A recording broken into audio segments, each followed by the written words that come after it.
let's talk a little bit here about your boy Zion. It's up in the air with Zion, and you know what's crazy is how many times you're gonna go through this? How many times? At what point?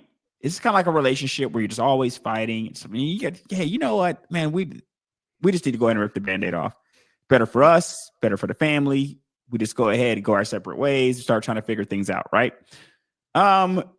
Maybe that's the point that New Orleans is coming to here with Zion. Maybe maybe we just had too many arguments. You know, like, you know what? Maybe it's both of us to start time for looking for divorce lawyers here. Seeing what we can do. Let's just go ahead and start dividing assets and seeing what we can do. Ultimately, let's say it does end here.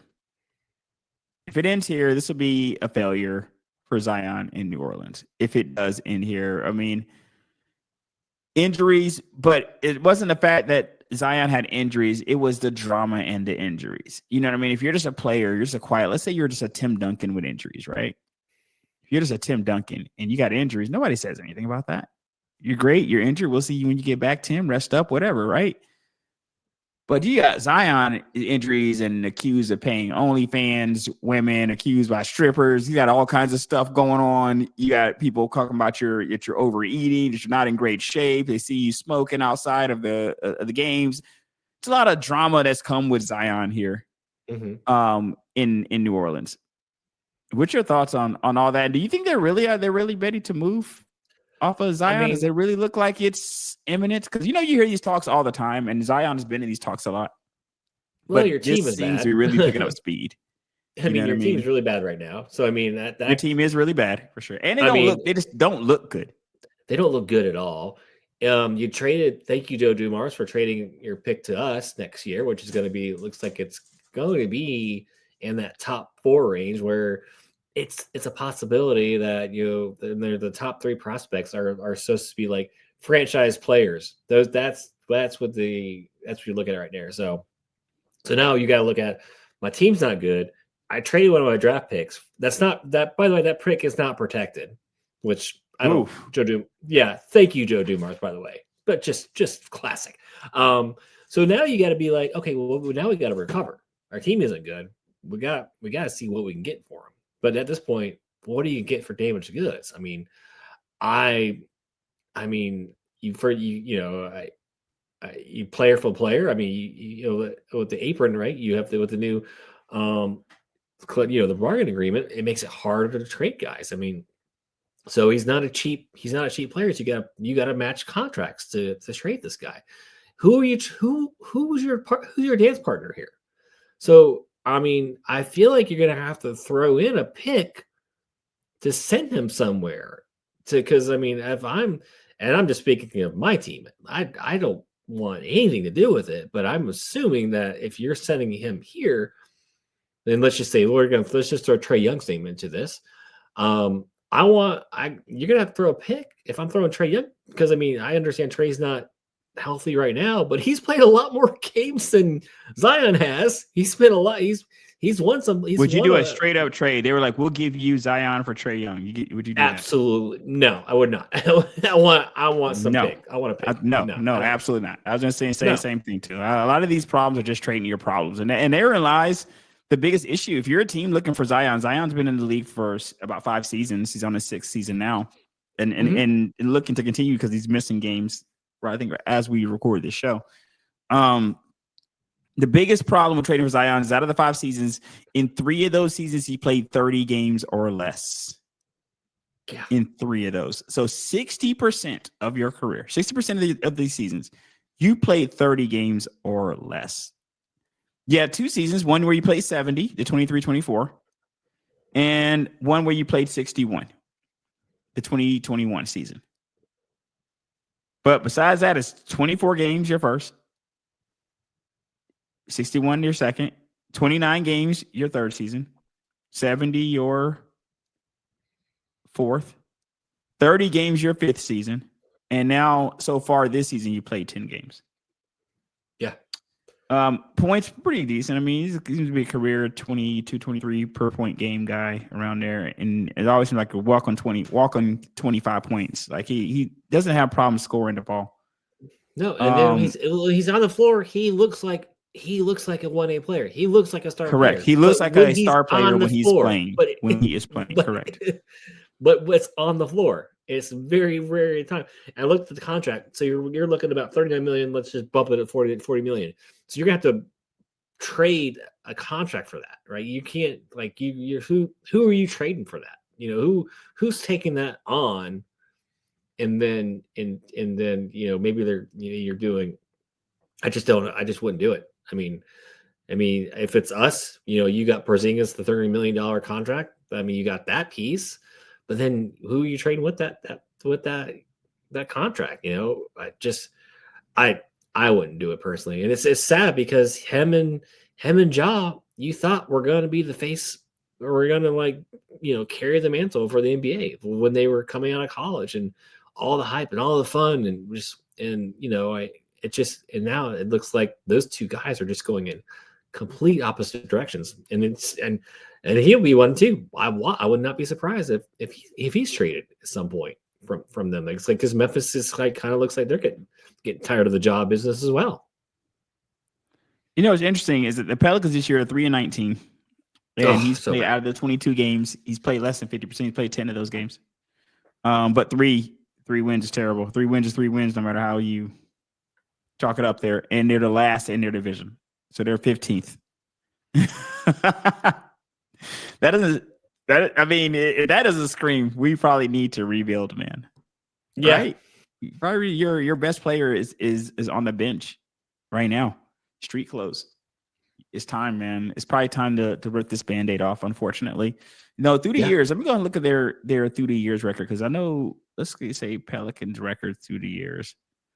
Because I feel like this has been pretty bad for them in general, because when you go and look back through the few years, let's just go back about 4 years here. Last year it's 21 and 61. The year before, 49 and 33. So they had that winning record. That was 23-24 season. And I gotta see how much he was really around for that. 22-23 season, 42 and 40.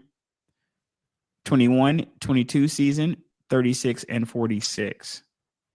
You're not exactly setting the world on fire here. He came in 19, right? So 19, his first year, he was 30 and 42 or 31 and 41.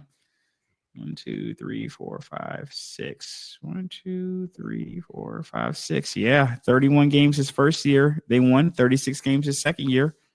42 games, 49 games was the best year by far.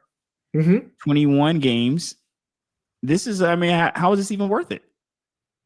It's not. When you look at your seasons prior to this, when you go back and look at your 2019, you won 30 games, 2018, 33 games, 48 games, 2017, 2018, 34 games, 30 games, 45 games. This seems to be the same average about that you have without him.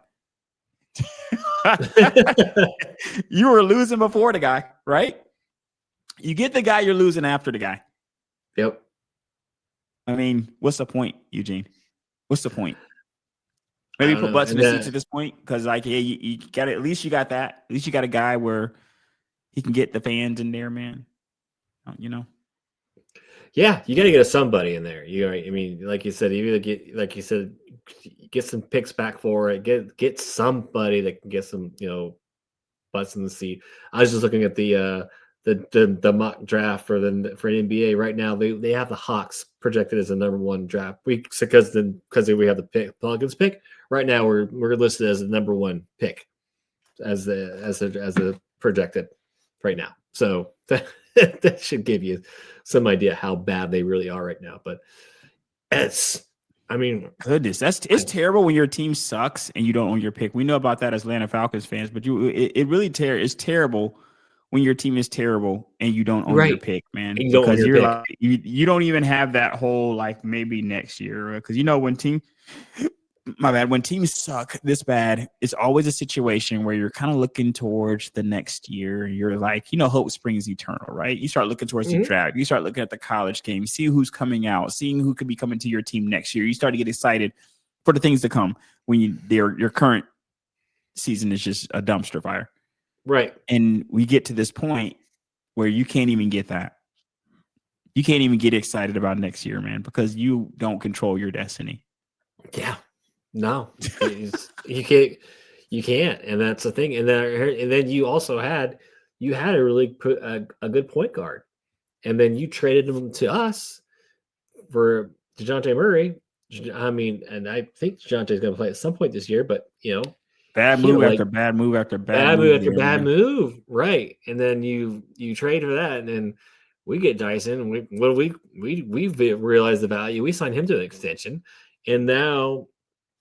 And it's just mind-boggling moves at this point, and it's like, but it's like you said, you better just embrace at this point, get what you can. I just don't know what you're gonna get. If I'm just a team, I don't. I mean, maybe you're hoping I bring him into my infrastructure, I can, and we can, maybe like a maybe like who's that? Maybe like what team?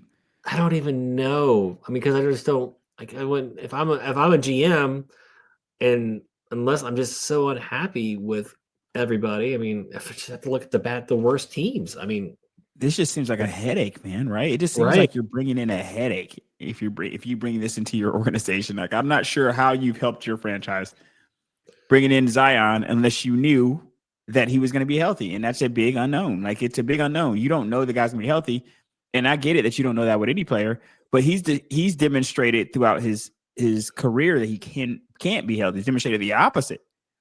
So it's not like he's coming in with a clean slate the same way some other guys would be. You know what I mean? Yeah, I mean, you got Sacramento, you got the Clippers, you got Dallas, Utah, kind of those lonely below the 10 seed right now. And if I'm any of those teams, I'm not looking at Zion. And then you've got Washington, who's what would you have to give rebuilding. out? Like, what the asking price? I guess that's what we need to see.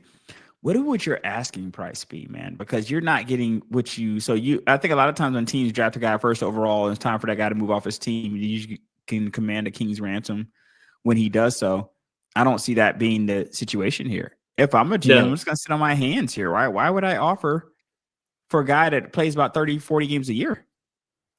Right. This seems like it's going to be like, here, you take my bad contract guy. I'll take your bad contract guy. Correct. And I'll give you a bunch of second-round picks. That's exactly what this looks like to me.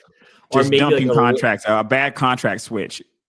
Right. What is he under contract? What is his contract now? He's under contract. He's until years. When? So he is signed through 20. Oh, he signed his rookie contract extension. Oh, he signed it this year, or yeah. Oh, it's through 2027. So 2023 to he signed his 5-year extension. So he's an unrestricted free agent 28, 29. Yes. Now he's making $39 million. 39 4 We'll make 42 the next year, and we'll make 44, damn near 45, 27, 28, which you'll probably re-up there around that time. Or maybe even 2 years out. 1 to 2 years out, I can imagine he's going to re-up. That's rough. Yeah. His positives, he's 26. Teams talk themselves into things all the time. Yeah. But I don't know, man. I don't know. I mean, you have to have another guy that you just want to kind of dump this contract. And the reason I was really looking at it is just to see that if you're a team that traded for him, how long can you hope to have his services for? We already know that you're only going to get his services about 50% of the year anyway. But I at least want to know how many of those do you have? So it looks like if you were to get him this year, you'd have this year, you'd have next year, you got the year after where he's under contract. So that may be still attractive to some teams where you're not going to necessarily have to renegotiate with him maybe a year or so out. Right. And you're like, and if it doesn't work out, you can just dump contract. Yeah. You know what I mean? That might be attractive. Just the where his contract situation is, it's not unattractive. I think it's okay where his contract situation is. It's just the fact that I would have to have an equally bad contract sitting around because I don't necessarily mind trading my situation for another guy, another situation, maybe change of pace, change of scenery, whatever. You never know. But I don't want to pay more money for the situation. You know No, what no, I mean? no. I don't want to have any more cap hits on account of a guy that may play 50% of the games. Right. I You know want what to I see mean? you come in. You got to show me that you're going to actually play more than, like you said, 50% of the games. And heck, give me 65. Can you give me 65? You know, I think that would be Man, he's like, only reached it twice in 5 years. In right. 6 years, we're on a 6 year now, right? So I don't know how many games he's already missed this year. But well, let me see. He's played 10 out of their 19 19. 22. So they've had 22 Mm, games. He's played 10, so he's already missed 12 games this year. So right. you're already capped. The most you can play this year is 69. If you don't miss no more games. He's gonna be reevaluated in 3 weeks. So we're already headed towards a 60 game pace this year if he has no other injuries. So 3 And he weeks. comes So you're back. probably not, yeah, you're probably not seeing him till the new year. Right. Because let's just face that for a fact, right? You're just not going to see him until 2026. And then there you go. And that's like, wow. So again, watch Ugh. him. I wouldn't be surprised being traded at some point during this time off. during his rest and recovery and getting better. This is Just Stats. Reggie Johnson, Eugene Morton. Check us out. Stitcher, iHeartRadio, Google Podcasts, Apple Podcasts, Spotify, YouTube, and wherever you find your podcast. See you next time.